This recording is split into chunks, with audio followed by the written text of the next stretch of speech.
ஒரு மணமகள், கல்யாணமாகி மணமகள். ஒரு பெண் கல்யாணம் பண்ணிட்டு வந்துடுதுங்க. ஆண் சத்திய நேர்மை தரும் பிரகாரம் இருப்பான்னு வச்சுங்களேன். பெண் எகடமுறையாக இருக்கும். பெண்ணு எகடமுறையாக இருக்கும். அடுத்தவங்க இடம் பக்கத்து வீட்டில் 2 அடி இடம் இருக்குது பக்கத்தில்.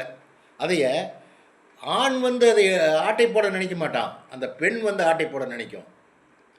அப்படின்னா என்ன அர்த்தம்னா, என்ன காரணம்னா, அந்த பெண்ணுடைய குடும்பத்திலேயோ பெண்ணுகிட்டையோ கடவுளுடைய அணுகரமே அவங்க கிட்ட கிடையாதுன்னு நான் சொல்கிறேன். அணுகரமே கிடையாது. துஷ்ட சக்தி அந்த பெண் கிட்ட துஷ்ட சக்தி இருக்குது. கடவுளுடைய அணுகரம் இல்லை. கடவுளுடைய அணுகரம் உள்ளவங்க அந்த மாதிரி எல்லாம் நடந்துக்க மாட்டாங்கன்னு சொல்ல வர்றேன். கடவுளை கும்பிடுறவங்க, கடவுளுடைய அணுகரம் பற்றவங்க, கடவுளுடைய பார்வைப்பட்டு வாழ்கிறவங்க இருக்கிறவங்க அந்த மாதிரி எல்லாம் கெட்ட காரியத்தை செய்ய மாட்டாங்க. செய்கிற அளவு கடவுள் விட மாட்டார் அவங்கள. அந்த மனசை மாற்றி விட்டுருவார் கடவுள். அவர் தான் கடவுள். தெய்வ கடாட்சம் இல்லாதவங்க தான் இந்த மாதிரி துஷ்டமான வேலைகள் எல்லாம் பண்ணுவாங்க.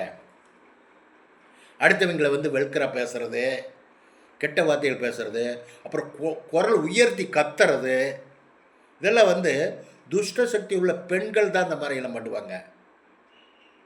அப்புறம் திட்டு திட்டு திட்டு நடப்பாங்க. அவங்க திட்டுனா ஒரு ஸ்டெப்பு பெண் மாதிரி நடக்க மாட்டாங்க. ஆணை விட திட்டு திட்டு திட்டுன்னு நடப்பாங்க. அப்போ அந்த அந்த அந்த நடக்கிறவங்க தெய்வ கடாட்சம் உள்ள பெண்ணு அல்லது துஷ்ட சக்தி உள்ள பெண்ணுன்னு நீங்கள் இந்த வீடியோ பார்த்து தெரிஞ்சுக்குங்க. அப்போ அதுக்கிட்ட நீங்கள் எப்பவுமே கொஞ்சம் உஷாராக இருக்கணும். அதுக்கிட்ட ஏதாவது வாய் கொடுத்தீங்கன்னா உங்கள்கிட்ட வம்பில் கொண்டு போய் எங்காச்சும் விட்டுரும். உங்கள் கவனத்துக்கு கொண்டு வரேன் நான். ஒரு பெண் வீதியிலையோ ஒரு இதுலேயோ குரல் உயர்த்தி பேசி கத்தி ஒரு கெட்ட வார்த்தை கலந்து ஏதாவது பேசுதுன்னா அந்த பெண்ணுக்கிட்ட சாவகாசம் வச்சுக்கூடாதுங்க.